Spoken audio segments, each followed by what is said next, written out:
Good afternoon, good day, good evening, good morning, wherever you're doing. Guten Tag, bonjour, Yes, bonsoir. all of the above. It's Wednesday afternoon, and for once, you see somebody in addition to the two of us. We have our guest colleague joining us today. But before we get started, we are Dave and Laura Butler of Work Life Consulting, and we provide customized online coaching programs to help individuals, teams, and leaders and organizations overall achieve greater fulfillment. So today is really exciting to have with us our good friend and colleague, Jeff Levin, who is president of Levin HR Consulting. And we thought this would be a great time to bring Jeff into the mix here because we're starting to see and hear from our clients about, I really need to have people step up. But I also want to make sure that I'm not running them off and scaring them. And, how do we adapt to all the changes that are going on so quickly around us? So the topic for today will be basically this theme. If you're a manager, if you're a leader, if you don't know this, it's time to come to grips with the fact that your direct reports are pretty stressed out. Wake up and smell the coffee. Absolutely. And so what Jeff has come up with is kind of a profile, if you will, a plan based on his experience in the HR world to help during these times of such extreme chaos. There's no other way to sugarcoat that one. Is basically what it is, don't you think, Jeff?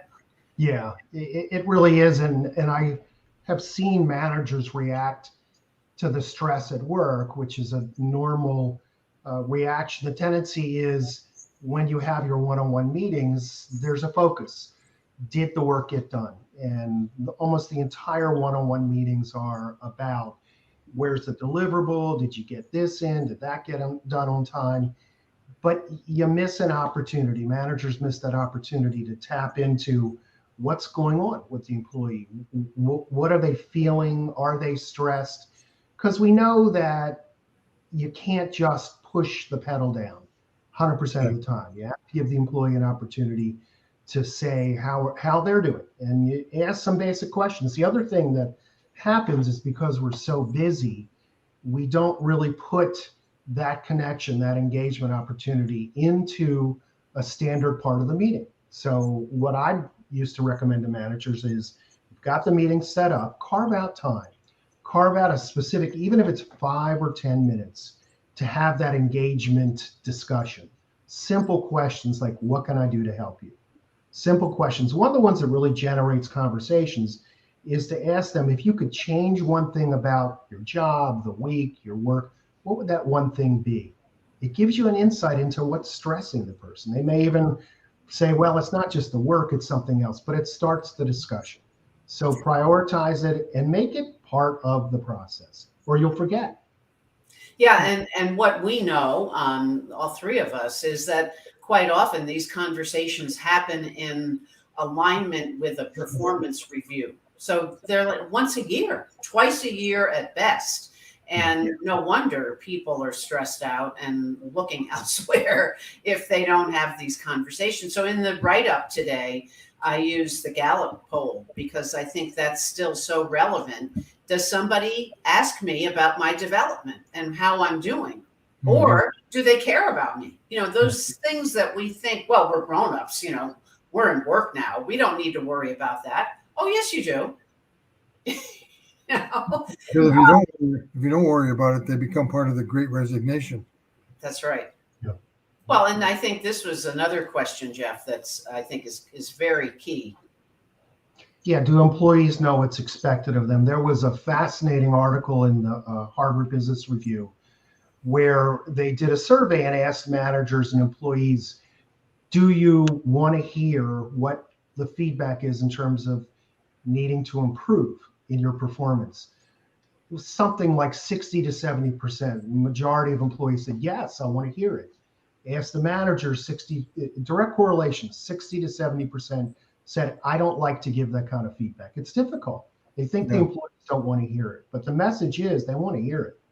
Yeah, I had someone that I was coaching just the other day, and I asked him about talking about feedback, and he said, "Well, I've been here 3 years. I've never had a performance review." Yeah. So why would we assume that he'd be able to figure out what's going on? Not uncommon. It's a typical question employees don't, that is not answered. What do I need to do to improve? Give me some. So it's about examples. You Right. open up the discussion and you ask the employee, give me an example of what you think it looks like. It's a dialogue. You have to start. It's good.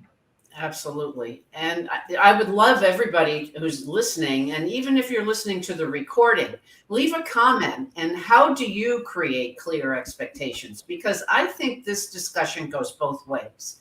Let's say in the example that Dave just gave, if you're waiting 3 years to have a performance review, it's up to you to start knocking on the door and saying, hey, can I get that, please? This is what I want. That's an expectation on the employee side, and there are expectations on the manager or leader side.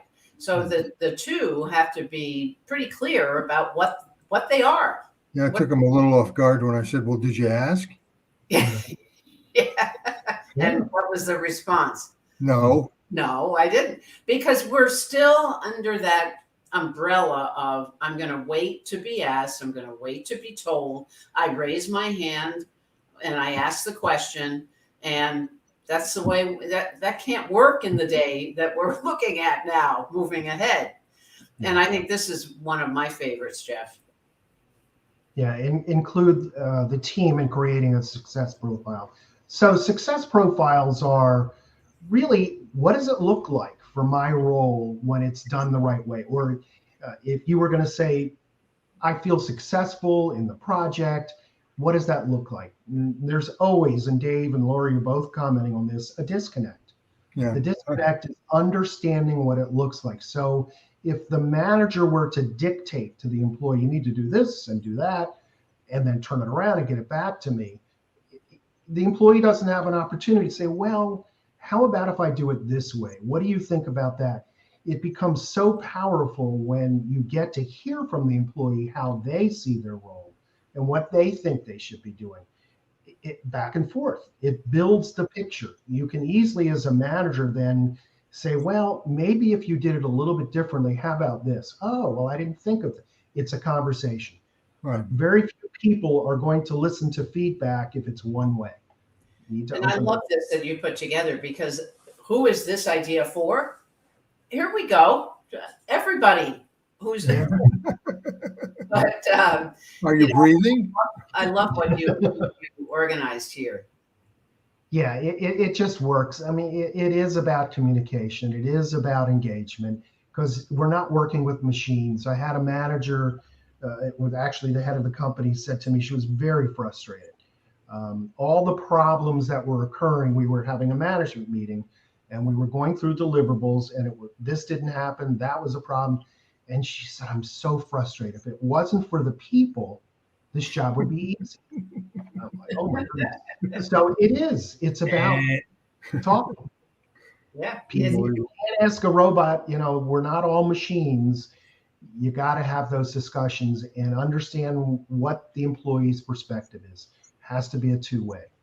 And I love this. So this, it's difficult to see here, but I think you can certainly, speak to this of how the dots are connected. So it's a process that I've put in place, and I've seen work at companies where if you have a group of employees that are by role, you put them in a group. You say, okay, all the people, even related, project managers, whatever it might be, let's get together as a group. I'm going to give you a list of competencies. And it's not always just the list. It's about the conversation. As a group, look through these 10 competencies and select 3 to 5 of them. Mm-hmm. So you as the manager can be overseeing it, part of the discussions. But what ends up happening is they bond, they become a group. They start to understand that, oh, you do it a little bit differently, I do it a little bit differently, but you build the picture. It's a foundation then for having objective-based discussions. You turn it into a plan, you put it in writing. Then the manager and the employees say, oh, okay, we're both literally and figuratively on the same page with expectations and what it looks like. It's not just the manager's opinion. You should have done this, you should have done that. It's more about, let's go back and look at what we agreed running a project the right way look like. What does collaboration look like? What does customer focus look like? You define it. You have a discussion about it. You give examples. And having the employee contribute into developing that profile, you get buy-in. Yeah. So it goes back to what we were originally discussing. A one-sided, do it this way, doesn't work. Yeah. But a two-sided, let's look at how we came up with what the definitions were. How we, ultimately, the manager does still maintain the control, but by being able to have that discussion, the manager also putting out there for the employee, I'm listening, I hear you, I'm including your feedback in part of what we expect for performance. It's very powerful. That what I really like too with this is the conversation, but the collaboration, because as Dave found, there are 4 new sources, because what you're addressing, 3 to 5 competencies, I think also let's look at what the new design of competencies could be. It's not, here's the book of, it's like an antiquated textbook. What are the current day competencies? And what Dave found were these 4 new sources. I think what we have to do is realize that the world is changing so quickly. We're still using language and ideas that are from an earlier time.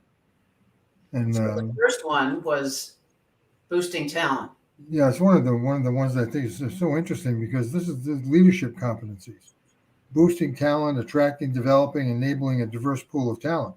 Well, and go back a few years. Well, that's HR's job. That's not my job. No, that's your job. You're a leader here. This is your company. This is your job. HR might be a part of helping you, but it's not HR's job to do this. It's yours. They come to work for you, not for HR. Right. The second area is the need for agility and adaptability. I mean, everywhere we look, things are changing so quickly. Shifting demands, being comfortable with uncertainty, learning on the fly.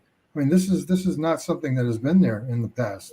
Leadership hasn't been built around this. It's been built around being able to stay the course, keep the same idea, go back to the same goals, make sure the objectives are met. Well, you might just find yourself driving a ship into a land that doesn't exist anymore.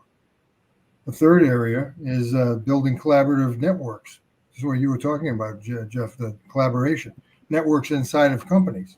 Close-in network bonds on teams, bridging among diverse internal and external networks, being in the middle of being able to harness all of this input and this talent.